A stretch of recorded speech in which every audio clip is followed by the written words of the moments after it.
Samantala, pinangunahan ni Manila Vice Mayor Isko Moreno ang inspeksyon sa mga iligal na terminal at estero sa lungsod. Ito'y ayos ang daloy ng trapiko. Si Noel Perfecto sa detalye.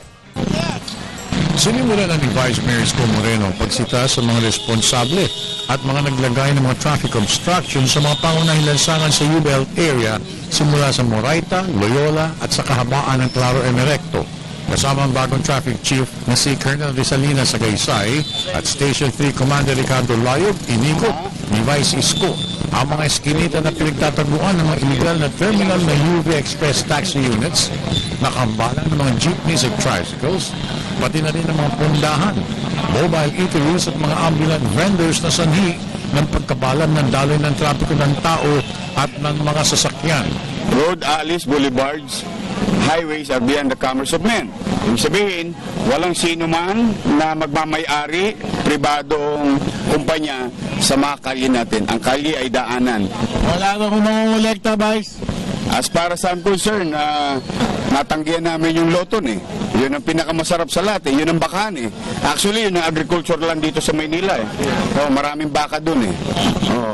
Tinanggihan namin yung baka. Sanay naman kami ng tuyo eh. Sa ngayon, aniya ay puro anunsyo at pagsita lamang. Pero bukas, araw ng Sabado, ay tiyak na sibakan at hulihan ang mangyayari. Ang utos mismo ni Mayor Erap sa kanya. Sana naman po tulungan nyo kami ni Pangulong Erap o ni Mayor Erap na magtagumpay na mabigyan kayo ng magandang lungsod, maayos, mapayapat, madisiplina. Kami po, dadalawa lang ang paan namin. Pag kaming dalawa lang dito, baka hindi namin kayanin. Agad naman dumating sa lugar ng pinagsisitahan ni Isko si Mayor Erap Estrada at kanyang pinuri ang kampanya nito.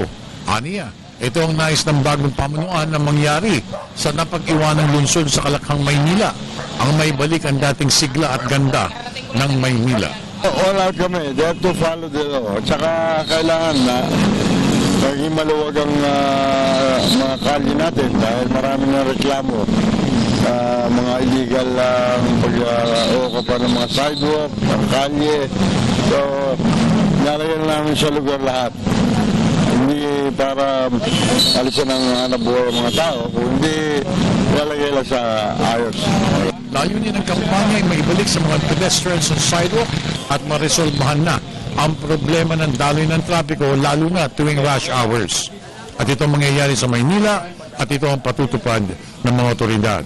Para sa Telebisyon ng Bayan, ako na si Noel Perfecto.